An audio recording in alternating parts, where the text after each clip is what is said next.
So last video I looked at unincorporated entities, so sole traders and partnerships, and this video is going to focus on incorporated entities, so private companies and public companies. So when incorporated as a separate legal entity, a company is a separate legal entity, so it's separate from its owners, not like an unincorporated entity where the entity and the person is one and the same. The business or the incorporated entity has a life of its own. So BHP Billiton, for example, is a separate legal entity to all of its shareholders, and it is treated as such. And that entity has perpetual succession. So it doesn't matter if what happens, who the shareholders are, they will remain shareholders. The shareholders may change, but the entity will continue to operate regardless of who the owners of that business are. Incorporation administration is done by the Australian Securities and Investment Commission, or ASIC, and that relates to and is part of the Corporations Act 2001. One of the really important characteristics of incorporation as opposed to unincorporated is that organisation has limited liability. Okay, and that means that the legal protection that's available to the shareholders of privately and publicly owned corporations under which the financial liability, so their obligation of each shareholder for the company's debts and obligations, is limited to the value of his or her fully paid up shares, or sometimes referred to as par value of his or her shares. The company itself, as a legal entity, is liable for the rest. So if you are a shareholder in BHP, for example, and BHP, just for argument's sake, files for bankruptcy, they can't pay their debts, they become insolvent, the most that a shareholder could lose is their shares in that company. So if they had bought $10,000 worth of shares in that company, that's the most they could lose. They can't get a letter from ASIC, for example, saying, because you're a shareholder, you need to pay us $1 million to help cover the debts of BHP Billiton as a public company. So that's one of the distinct advantages of limited liability and of incorporation. The limited, or the LTD at the end of a company name, signifies it's a public company. So it's BHP Billiton Limited, Wesfarmers Limited, National Australia Bank Limited, because they're all public companies. And that's reflective of the limited, in terms of the limited liability. Proprietary limited is still limited in liability, but it's the proprietary, or the PTY stands for proprietary, which is another word for private. So it's a private company, but it still has limited liability. It's just, it's a private company as opposed to a public company where shares are publicly tradable and can be sold to anyone. Private company, they need to be offered first to the remaining shareholders. So what are some of the advantages and disadvantages of incorporation? So one advantage is that for incorporation, it's easier to attract public finance. The public is more interested often in investing in incorporated entities. They have limited liability, which was spoken about. So the obligations are on the entity, not the individual. Ownership is easily transferred. You sell your shares in BHP and someone else buys them, immediately you have transferred your ownership to them. There's long life in terms of perpetual succession because the entity continues to operate regardless of who the shareholders are.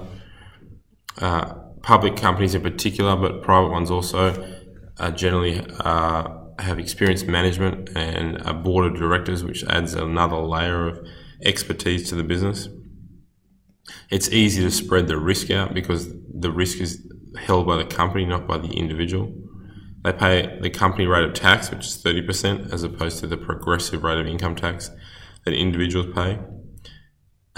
Due to access to capital, and also because of the board structure, that often means that there's greater potential for growth for an incorporated entity. And some changes to recent legislation allows the company to have only one shareholder. So there's minimal restrictions on the number of shareholders a company or an incorporated entity can have.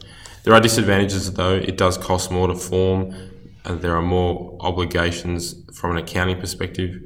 There's double tax, so the entity gets taxed at the company level, and then the dividends that are paid to the individual, they may incur some tax as well, although there is the benefit of franking credits. Personal liability personal liability for business debts if the directors knew at the time that the business was unable to pay the loan. So that's be pretty extreme. But if directors are found to be continuing to operate a business when it was technically insolvent, okay, they can be personally liable. I said about the accounting requirements before. They need to publish a yearly annual report, and that needs to be submitted to the Australian Tax Office and also made available to the general public. Public disclosure, reporting of certain information. So public companies have a greater obligation to report information to the general public. And sometimes a public or an incorporated entity may well become too big, and that means there can be inefficiencies in trying to run such a large organisation. So just to clarify, for a private company, public company has shareholders. Those shareholders are unlimited, and those shareholders can freely sell their shares in that company. A private company or a proprietary limited company is a business that is owned by a select association of people. It is the most common company structure in Australia. Often those businesses are in fact SMEs, whereas public companies or limited companies are generally large businesses or large companies. In Australia, for a private company, the shares are offered to between one shareholder and up to 50. Shares can be sold, but they first need to be offered to existing shareholders. And as I said before, the name, Proprietary Limited, represents the limited nature of the liability, but also the fact that it is a private company. An example of that is Visy, the Pratt family business that has been long-term owned by the Pratt family, significant business in Australia. They're global, but they've decided to remain private and not sell to the general public. Boost Juice is another example.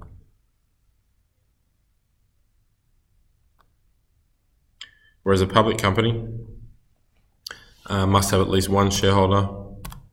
Their shares are listed on the ASX. There's no restrictions on the transfer of ownership.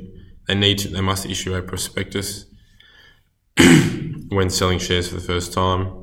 They must have at least three directors, and two of them must live in Australia.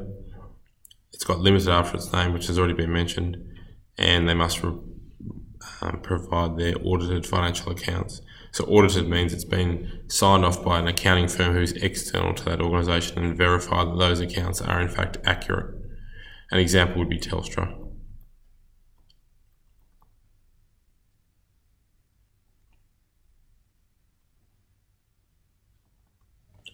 Okay, I'll leave that video there.